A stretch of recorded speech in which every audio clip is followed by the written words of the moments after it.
Good afternoon, students. Today we will discuss how to control the excess demand with the help of monetary policy. And after that we will also discuss how to control deficient demand with the help of monetary policy. The fiscal policy measures we already discussed in the previous classes. So now let us see how monetary policy is used to control the excess demand. Now monetary policy, what is monetary policy? Monetary policy refers to the policy of the central bank of a country to control money supply and credit in the economy. So any policy which refers to the policy of the central bank of a country to control money supply and credit, that is loan creation in the economy, is known as monetary policy. All of us are knowing that money supply in the economy is controlled by the central bank of any country. As we know that central bank of our country India is RBI, Reserve Bank of India. So the responsibility of the monetary policy measures is totally on the RBI, our central bank. Now time to time you might have observed in the newspapers or in news channels that how RBI takes measures, how RBI takes the policies to to uplift the economy from the adverse situation. So instruments of monetary policy, there are two types of measures which can be taken by the RBI. One is quantitative measures and second one is qualitative measures. So monetary policy having instruments to control the money supply into the economy and to control the excess demand or deficient demand by the RBI. So these measures can be categorized by us into two types. So there are two types of measures. One is your quantitative measures and second one is qualitative measures. So let us discuss both of this. Of course, quantitative measures, meaning of quantitative, we know that it is related to numbers, it is related to quantities, and qualitative measures are the measures which are related to quality, not the quantity, not the numbers. So we will discuss both of these one by one. So monetary measures to correct excess demand or inflationary gap. So now we are going to discuss the monetary measures to correct excess demand or inflationary gap. These two are the situation of the same type. Excess demand or inflationary gap means excess demand leads to inflation or inflationary gap. So let us discuss first quantitative measures and after that we'll discuss qualitative measures. तो excess demand को correct करने के लिए RBI को क्या करना पड़ता है? तो पहला हम लोग क्वांटिटेटिव मेजर्स देखते हैं. पहला बैंक रेट है. शायद जब हम लोग मनी एंड बैंकिंग पढ़ रहे थे तो बैंक रेट हम डिस्कस कर चुके थे कि बैंक रेट क्या होता है, लेकिन फिर से एक बार इसको हम जो डिस्कस कर देते हैं ताकि आपके माइंड में ये जो है फिर से एक बार रिवाइज हो जाए. बैंक रेट किसको बोलते हैं हम लोग? It is the minimum rate at which the central bank of a country gives credit to the commercial banks to meet their long-term needs. So minimum rate at which the central bank of a country gives credit to the commercial banks to meet their long-term needs. Simple language में इसको हम बोल रहे हैं कि जो RBI है, जो सेंट्रल बैंक है, रिजर्व बैंक ऑफ इंडिया, वो जब क्रेडिट देता है, वो जब लोन देता है कमर्शियल बैंक को, क्योंकि कमर्शियल बैंक के पास भी पैसा जो है कोई पेड़ से नहीं आता है, उसके पास उसको भी ज़रूरत पड़ता है. तो जब उसको ज़रूरत पड़ता है तो वो कमर्शियल बैंक के पास में आरबीआई के पास में पहुंचता है, सेंट्रल बैंक के पास में पहुंचता है. तो जब कमर्शियल बैंक लोन लेता है आरबीआई से, और आरबीआई उसके बदले में जो इंटरेस्ट लेता है, तो जिस रेट ऑफ इंटरेस्ट, जो रेट ऑफ इंटरेस्ट होता है उसको हम लोग बैंक रेट बोलते हैं। सो कमर्शियल बैंक्स को आरबीआई जो लोन देता है, जो क्रेडिट देता है, और उसके बदले में जो कमर्शियल बैंक लोन इंटरेस्ट चुकाता है लोन का, उसको हम बोलते हैं बैंक रेट। यानी कि किस रेट ऑफ इंटरेस्ट पे कमर्शियल बैंक जो है लोन लिया आरबीआई से, तो उसको हम लोग बोलते हैं बैंक रेट। तो बैंक रेट कौन चार्ज करता है? बैंक रेट आपको आरबीआई चार्ज करता है। किससे चार्ज करता है, किसके ऊपर में चार्ज करता है? तो कमर्शियल बैंक्स के ऊपर में। क्यों चार्ज करता है? क्योंकि कमर्शियल बैंक जो है आरबीआई से लोन लेता है, इसीलिए। लेकिन एक चीज़ जो इसमें याद रखना है कि लॉन्ग टर्म नीड्स, ये इसीलिए आपको इम्पोर्टेंट है क्योंकि bank rate and repo rate दोनों लगभग आपको सेम चीज़ है। तो बैंक रेट और रेपो रेट में आपको कंफ्यूज नहीं करना है, लेकिन एक जो डिफरेंस यहाँ पे हो जा रहा है, ये long term needs and short term needs, इस चीज़ को आपको याद रखना है कि बैंक रेट जो है ये लॉन्ग टर्म नीड्स में यूज होता है। यानी कि आरबीआई जो लॉन्ग टर्म्स के लिए, लॉन्ग टर्म्स नीड्स के लिए जो लोन देता है, क्रेडिट देता है आपको कमर्शियल बैंक्स को, उसको हम लोग बोलते हैं बैंक रेट। ठीक है। तो अब यदि आपको एक्सेस डिमांड है, यानी कि एग्रीगेट डिमांड जो है वो ज़्यादा है एग्रीगेट सप्लाई से, तो यदि ऐसा है तो क्या किया जाएगा? बैंक रेट में क्या किया जाएगा ताकि जो है मनी सप्लाई कम हो जाए, आदमी के पास पैसा जो है ज़्यादा नहीं जाए?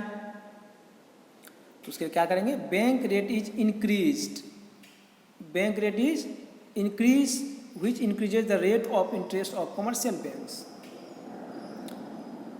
यदि बैंक रेट इंक्रीज करेगा, यानी कि आरबीआई जो है वो अब ज़्यादा चार्ज करेगा। यदि आरबीआई से लोन लेगा बैंक्स, कमर्शियल बैंक्स, मान लो एसबीआई जो है यदि लोन लिया आरबीआई से और इंटरेस्ट ज़्यादा देना पड़ेगा, तो क्यों लेगा लोन? वो लोन तो लेगा नहीं, क्योंकि आरबीआई जो है बैंक रेट बढ़ा दिया है। तो यदि बैंक रेट जो है बीआर यदि आपको इंक्रीज करेगा, यदि बैंक रेट को बढ़ा दिया जाएगा, तो लोन का डिमांड्स कम हो जाएगा क्योंकि ज़्यादा इंटरेस्ट देना पड़ेगा कमर्शियल बैंक्स को। और यदि बैंक रेट बढ़ जाने से यदि आपका लोन कम लिया जाएगा, तो कमर्शियल बैंक्स के पास में मनी कम रहेगा और वो खुद जो है दूसरा को लोन नहीं दे पाएगा, क्योंकि जितना आरबीआई को लोन देगा, जितना आरबीआई को इंटरेस्ट देगा, उससे कहीं ज़्यादा उसको चाहिए इंटरेस्ट पब्लिक से। तो इसीलिए जो है क्रेडिट क्रिएशन, लोन क्रिएशन कम हो जाएगा, यानी कि मनी सप्लाई कम हो जाएगा। और जैसे ही मनी सप्लाई कम होगा तो सिचुएशन ऑफ एक्सेस डिमांड जो है वो आपका करेक्ट हो जाएगा, क्योंकि आपको मनी सप्लाई जो है कम हो जाएगा, लोन जो है क्रिएट होगा नहीं, क्रेडिट ज़्यादा क्रिएट होगा नहीं, आदमी जो है बैंक से पैसा लेगा नहीं, और पैसा लेगा नहीं तो इनकम कम हो जाएगा आदमी का, मनी सप्लाई कम हो जाएगा, तो डिमांड भी कम हो जाएगा। तो ये आपको यहाँ पे ध्यान देना। देखिए जो कुछ भी हम लोग bank rate, repo rate, reverse repo rate, open market operations, ये सब टर्म्स जो है as a economics students, as a students of commerce, आपको ये सभी जानना जरूरी है, क्योंकि ये सब वर्ड्स जो है जनरली आपको यूज किया जाता है।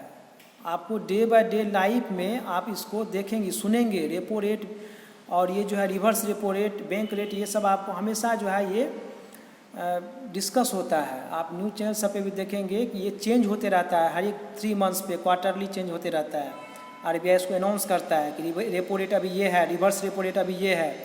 तो as a students of economics, as a students of commerce, you must understand this, इसलिए इसको अच्छा से हम यहाँ पे आपको डिटेल्स में बता रहे हैं।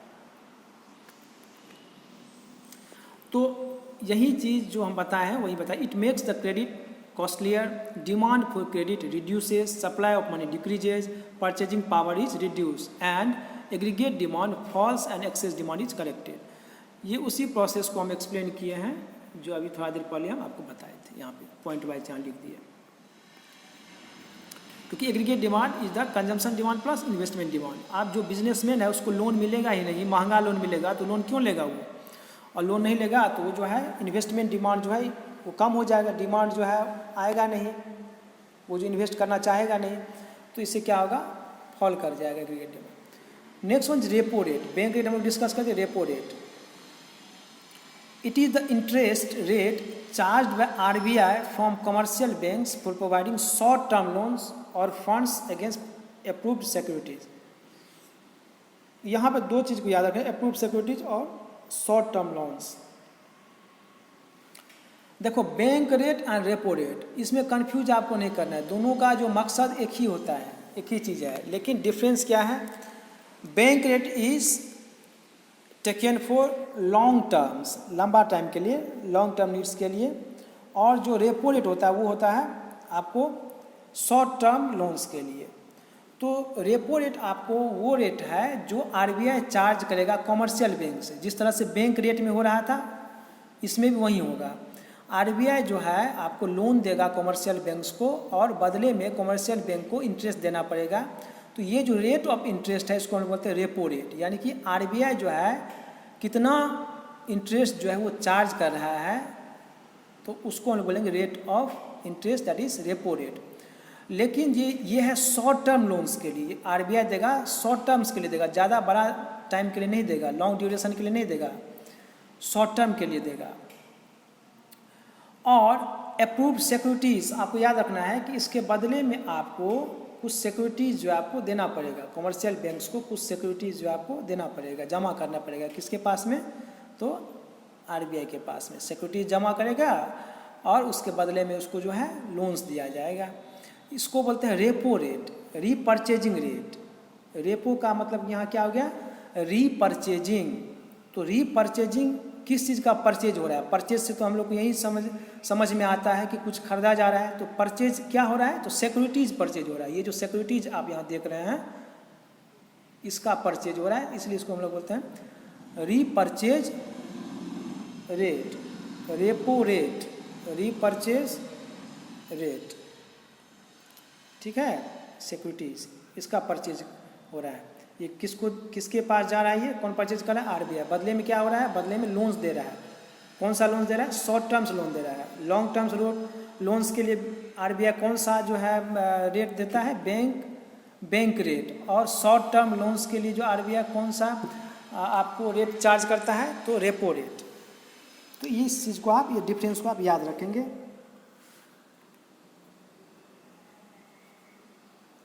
टू कंट्रोल एक्सेस डिमांड और इन्फ्लेशन, ये दोनों केस में यदि आपको क्वेश्चन आएगा कि एक्सेस डिमांड को कंट्रोल करने के लिए RBI जो है रेपो रेट के साथ क्या करता है, रेपो रेट को इंक्रीज करता है या डिक्रीज करता है, तो वहाँ पे आपको आंसर देना है इंक्रीज करना। इन्फ्लेशन भी आ सकता है कि यदि इन्फ्लेशन है इकोनॉमी में तो रेपो रेट क्या किया जाएगा RBI के द्वारा। तो यहाँ पे आपको या तो इन्फ्लेशन आ जाएगा या एक्सेस डिमांड आएगा या फिर इन्फ्लेशनरी गैप आ जाएगा, तो आपको कंफ्यूज नहीं होना है। ये सब जो है आपको लगभग एक ही चीज़ है, एक ही कॉन्सेप्ट है। तो इस चीज़ को आपको याद रखना है, क्योंकि कभी कभी एग्जाम में आता है इन्फ्लेशन आ जाता है एक्सेस डिमांड के बदले में, तो वहाँ कंफ्यूज नहीं करना है। Third one is reverse repo rate, ये आपका हो गया reverse repo rate.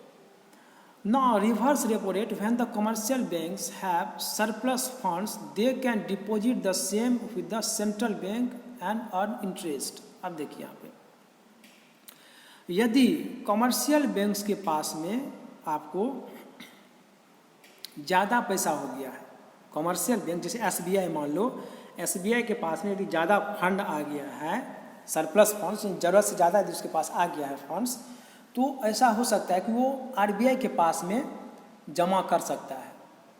Is it clear.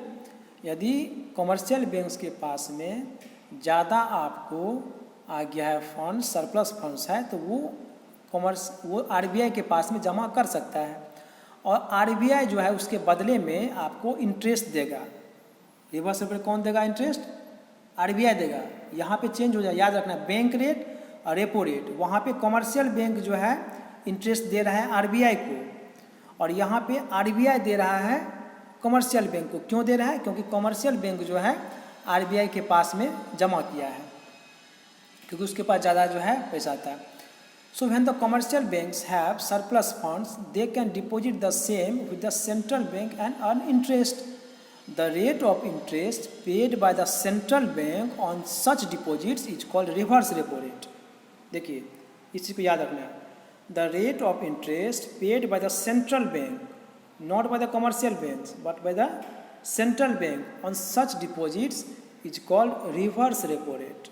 इसको हम लोग बोलते हैं रिवर्स रीपर्चेजिंग रेट। वहाँ पे परचेजिंग रेट था क्योंकि वहाँ पे सिक्योरिटी जो है आरबीआई के पास जमा किया जा रहा था, आरबीआई ले रहा था, और यहाँ पे जस्ट उसका अपोजिट है, यानी कि जो सिक्योरिटी जमा किया था आरबीआई के पास में वो अब जो है आपको रीपर्चेज हो जाएगा, कमर्शियल बैंक्स के पास में चला जाएगा, और कमर्शियल बैंक्स क्या करेगा, मनी जो है आपको जमा कर देगा आरबीआई के पास में, और आरबीआई जो है इंटरेस्ट देगा। तो इसको हम लोग बोलते हैं reverse repo rate. Repo rate में कौन दे रहा था इंटरेस्ट, रेपो रेट में कमर्शियल बैंक दे रहा था इंटरेस्ट। रिवर्स रेपो रेट में कौन दे रहा है इंटरेस्ट, रिवर्स रेपो रेट में सेंट्रल बैंक आरबीआई दे रहा है इंटरेस्ट। किसको दे रहा है, कमर्शियल बैंक्स को। टू कंट्रोल एक्सेस डिमांड और inflation reverse repo rate is increased. देखो एक्सेस डिमांड को, इन्फ्लेशन को कंट्रोल करने के लिए बैंक रेट को भी इंक्रीज किया जाता है, रेपो रेट को भी इंक्रीज किया जाता है, रिवर्स रेपो रेट को भी इंक्रीज किया जाता है। यहाँ थोड़ा सा भी कंफ्यूजन आपको नहीं होना चाहिए, तीनों को इंक्रीज किया जाता है, ये बस आपको माइंड में याद रखना है। Commercial banks encourage to deposit more to RBI reduces the lending capacity of the commercial banks. यदि मान लो कि रिवर्स रेपो रेट को बढ़ा दिया, यदि रिवर्स रेपो रेट आपको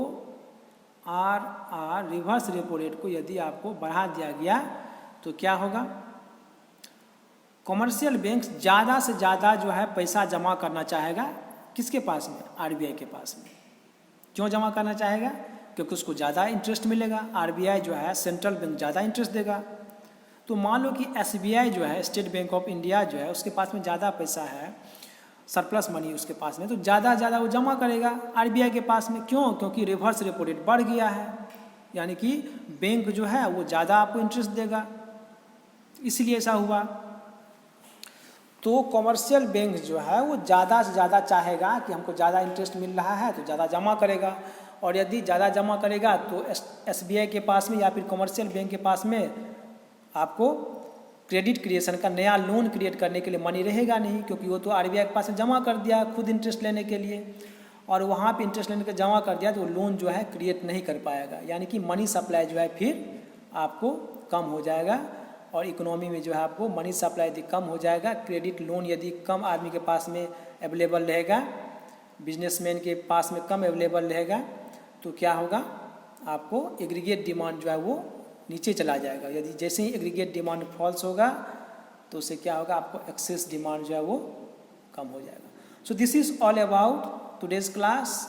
आई hope that you have understood the monetary policy here, bank rate, repo rate, reverse repo rate, and you have understood the two measures, quantitative measures and qualitative measures. We will discuss more of this in the next class.